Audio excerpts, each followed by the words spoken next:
Henri Konan Bédié après le coup d'État de 1999. De 2000 à 2010. Peut-on vraiment se relever après une chute brutale? En 1999, Henri Konan Bédié est renversé par un coup d'État.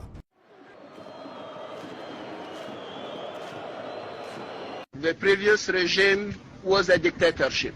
So the changes that have taken place have helped to liberate the country and given the prospect to build a democracy.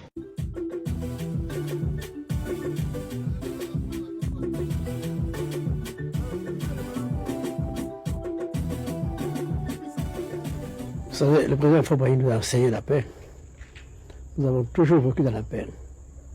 Et tout ce que nous cherchons, c'est la paix. Que le nom de la Côte d'Ivoire reste toujours attaché à celui de la paix. Et que la Côte d'Ivoire reste toujours un pays digne. Le monde est un monde de compétition. J'en sais quelque chose. Et ce que je souhaite, c'est que la Côte d'Ivoire puisse être juste la Côte d'Ivoire. Ça veut dire un pays crédible.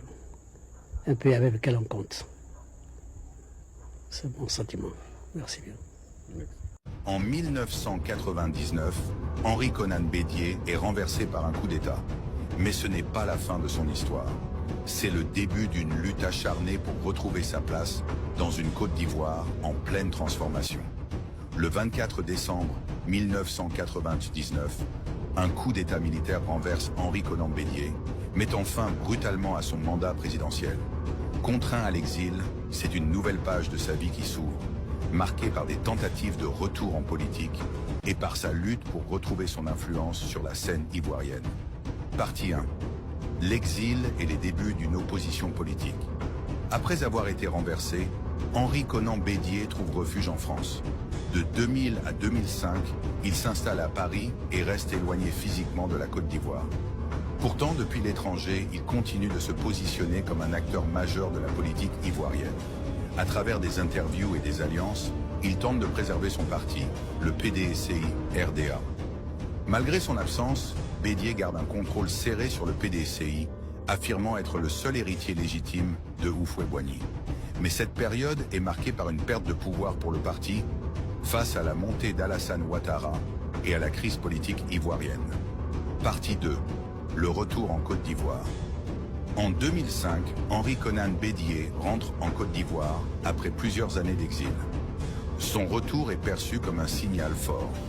Il est déterminé à reprendre sa place dans la politique nationale. Mais le contexte reste tendu, avec la crise politico-militaire qui divise le pays depuis 2002. Malgré sa volonté de rassembler, sa stratégie reste floue. Il est accusé de chercher à regagner le pouvoir à tout prix, même au détriment de l'unité de son parti. Le PDCI s'affaiblit face à la montée du RDR d'Alassane Ouattara. Partie 3, la candidature à la présidentielle de 2010. En 2010, Henri Konan Bédié se présente à l'élection présidentielle, espérant capitaliser sur son expérience passée. Mais il arrive en 3e position, derrière Laurent Gbagbo et Alassane Ouattara. Un échec cuisant qui marque un tournant pour son influence politique.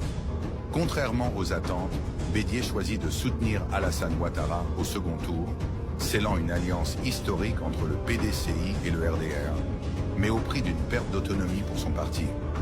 Entre 2000 et 2010, Henri Konan Bédié a connu une période de reconquête difficile. De l'exil à son retour, il a tenté de se repositionner, mais ses ambitions politiques se sont heurtées à une réalité changeante. Un paysage ivoirien profondément transformé.